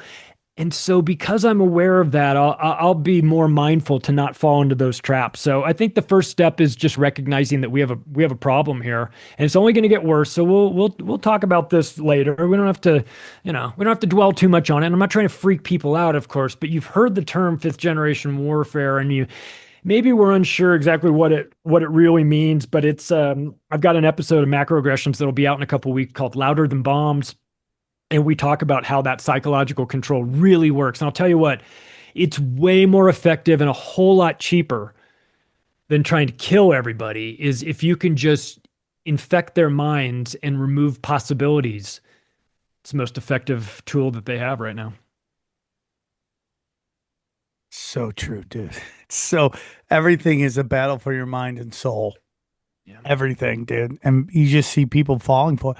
Put your armor on, put your spiritual armor on, however you've got it, whatever that means to you, like whatever your thing is, like gear up, man, because these people, they hate you. They're trying to manipulate you. And so the first step for us, you can't wake everybody. I mean, if you're listening to this, you're halfway there. You're probably already there. You're already, if you're listening to Tinfoil Hat, like we've been for years and years, about this stuff. But for the normies out there, try to reach them if you can. There's somebody in your life that you think will listen to you. But here's an important thing. Don't just sever. I mean, that's the biggest, the ultimate goal of fifth generation warfare, Riot Inc, PsyOps, is to get you to hate your family. Don't do that. I mean, the amount of people stop talking to their family because they're Trumpers, or even the other way. It's just like, dude, who cares? who cares if they agree? It's like they're your family. It's just like I don't want to talk. That's all I do. I don't want to talk about it. I don't want to talk about it. I don't want to talk about it. And then if they persist, you go, if you want to hear what I have to say, I'll tell you. But I don't want to get in an argument. I don't care. You think one way, I think another way. I don't care. It just doesn't mean anything to me because it really doesn't. It's like if you're not working on yourself on the inside, then you're lost. If you're like think anyone who shows up to these no kings thing are lost people. And by the way, it is completely the demographic of MSNBC and CNN. That's who keeps showing up to these things. The old white boomers that showed up. There wasn't boomers. By the way, for the irony was that when they held the No Kings protests in countries that actually had kings, they changed the names to No Tyrants. Yes, there we go. And they didn't have the balls Atlanta to actually call it No Kings in a country where there was a king because, they wouldn't allow that stuff. So the whole thing from its inception was nonsensical and hilarious. But if I agree with you, Sam, if there's somebody in your family who you're fighting or arguing with, don't allow that to happen. To the extent that you can, tell them, look, we don't have to agree on everything. It's fine. I'm here if you need me. I've had this has been my policy on the vaccine stuff with people. I don't want to turn it into a lecture for my friends that aren't really super into this. I just say, I'm here if you need me. Don't take the vaccines. There's plenty of questions about them. Please talk to me first. Live your life and do whatever you want. I'm here if you need me. But man, the days of me like standing there and lecturing people like, let me tell you how those are over. I don't have time for it. It's not effective. I look stupid doing it. You don't want to hear it. I'm here if you need me. I'm here if you have questions. But the sales pitch for this is not going to happen. You're either on it or you're not. And frankly, I don't have the energy to convert everybody. I want people to wake up. I want everybody to get out of the way of this stuff. But if you can't see it after what we've been through, maybe it's not your time. All right, buddy. One more time, Charlie. Tell them where they can find you. Macroaggressions.io. You can find everything going on with the website, with the podcast, the books. If you're into audiobooks, consider getting The Octopus of Global Control. It's 23 hours of audiobook. Hypocrisy: Surviving in a World of Cultural Double Standards. They're both available in audio format. Please, please, please get your news over at activistpost.com. Bookmark it on your desktop if you're somebody that gets your news mobile. We didn't build an app. Too much centralized control doing that. So just pull up a browser on your phone, go to activistpost.com, bookmark it, and check it out. And it's a great place for outstanding articles by journalists that are talking about things when it's dangerous, not safe, dangerous. So yeah, dangerous. All right, brother. Yeah. Great show. I hijacked your term, by the way. I've been using that safe, dangerous, and dangerous like a beast. But it's one of those ways in which you differentiate people talking about information. We're now talking about the same stuff, but when you were talking about it matters, and we were talking 100%. About it when it was tough to do. So good to see you guys again. Crushed it, buddy. Thanks, Swarm. Talk to you guys later. Let's break down the episode. All right, let's break down Charlie's episode. Charlie, bring in the heat. Ooh, I like the way it ended. How you guys told everybody to cool it down, especially because Thanksgiving's coming up. So it's just like, if they want to ask, if you want to wake someone up, they'll come to you. I've been telling you guys, the key isn't to wake anybody up. You put the information out there and let them find it. And if you're fighting with your family, you're losing. You're playing right into their hands. So let it go. Don't engage it.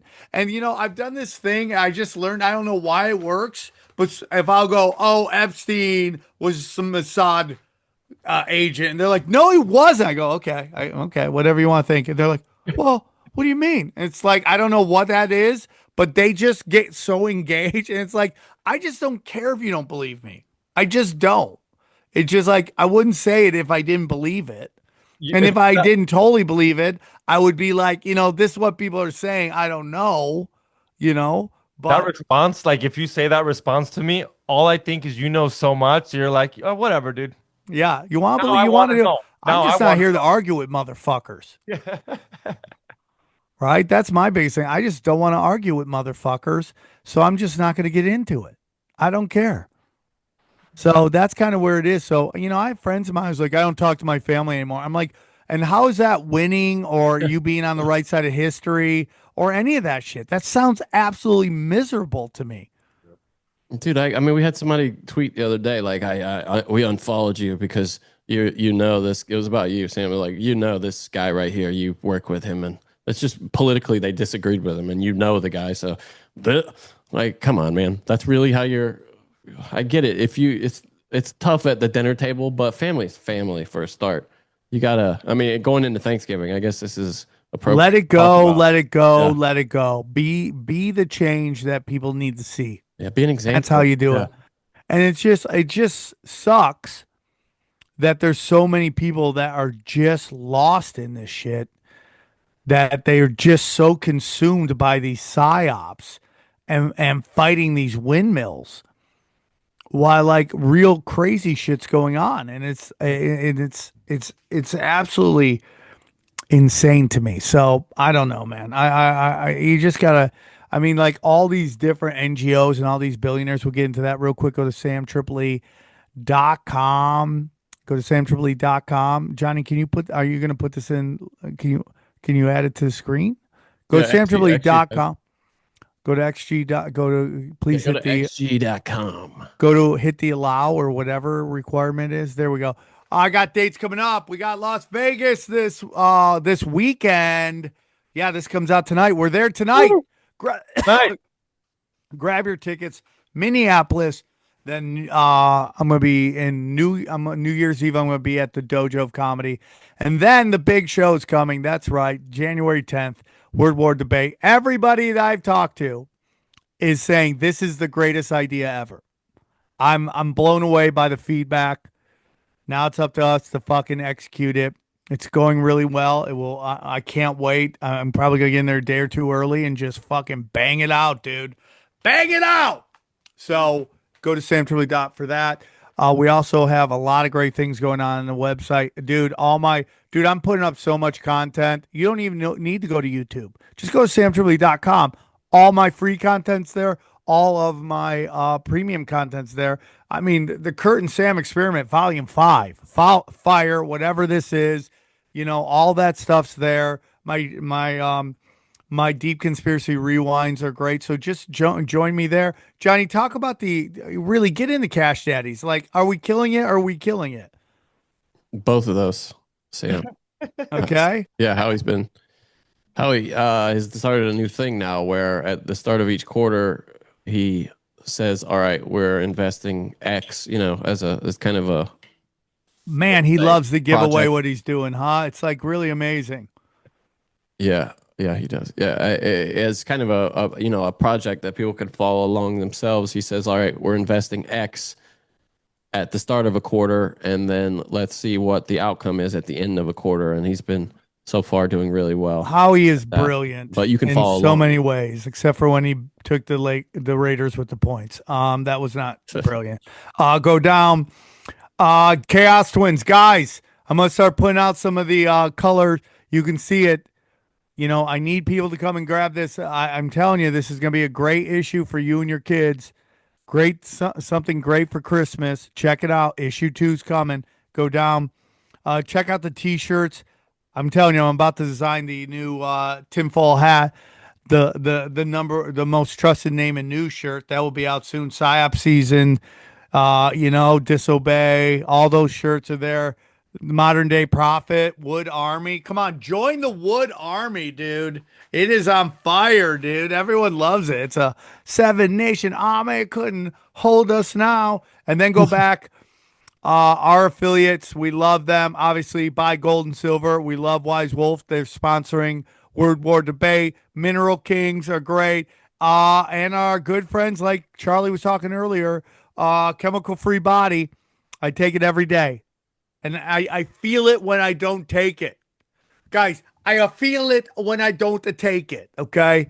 It's good shit. If you can figure out, grab a little bit of that energy. The diet, the weight loss, and the energy are the two greatest supplements I've ever taken in my life.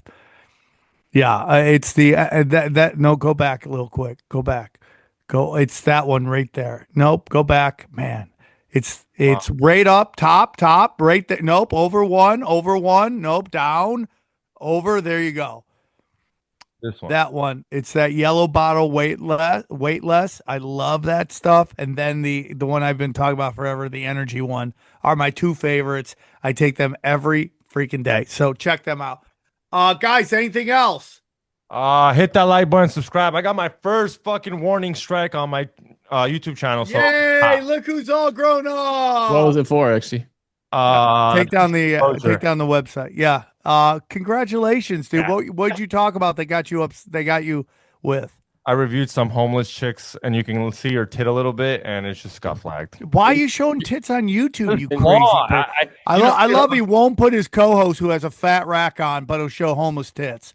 Can you I kill? was being comfortable. They were being very lenient, so I got too lenient. I knew it was. Oh, give XG an inch, he'll take a burrito. Yeah, violence. They're still kind of hard on violence. It seems like. Violence, and you have to be the chick to show the nudity. Yeah, and nudity. Like it's part of the cultural Marxism that the text put. You know, these people can do this, and these people can't. Nobody's coming to save us ever. I mean, this is it. This is our reality. You know, I mean, New Broken Sam is out too, by the way. Check it out. It's a good one. It's fire, right, Johnny? Yeah, it's funny. Yeah. We had a good time. We get into all this Epstein shit because somebody said we were never talking about Epstein on tinfoil and Broken Sam. I mean, how many shows do I have to talk about Epstein? I have one. I don't want to talk about it.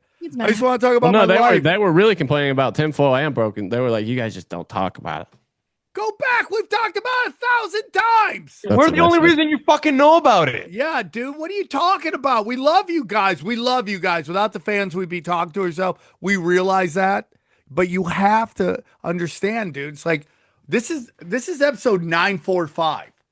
We are 55 episodes away from the big 1,000, and we're figuring out where we're going to do it. I want to do it at the mothership, but New Orleans might be fun, dude. Was it that fun? The only thing about New Orleans is it's a little hard to get to for like most of the, you know what I mean? It's kind of tucked down in the bottom corner. It's such a great city, though, dude. It's It is. such a great New Orleans, city. yeah. I love it. The And I food's would great, love too. Did to. you We eat could much? just The do food a is show, and then we could just go enjoy live music. It would be great, dude. It'd have to be the perfect month. Is it good year round? I mean, we have to It's do hot as podcast shit, bro. math. Louisiana is hotter than fuck in the summer. Like, We have to do podcast math when we think this episode is going to drop. yeah, didn't we do Drop? that originally? Like, what did we determine? We did it, right? It What was did we next. figure out? So we're taking 2 weeks off. Well, but in we don't. We still do December. episodes, though. Remember, Oh yeah. we just put them out early. I know we'll do. mean, So if we do Record 2 them, a right? week, so let's say we need 46 more. We need 45.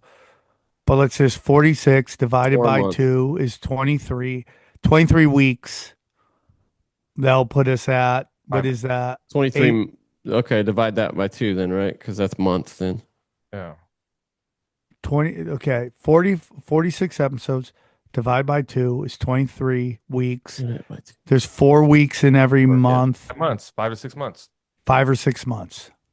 I think what we had determined was like first quarter of next year, which is maybe a little bit later than that. So let's say November, December, January, February, like May, June, something like that. Hot? Is it hot in New Orleans for that?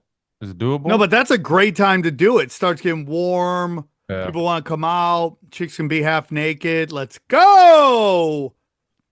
Let's go. So we'll get the date and we'll make it a big event. Hopefully those who can't make the big events we've been doing lately can make that big event, because that's the biggest of the big events. And we're going to be very excited. So yeah, man, thanks for listening.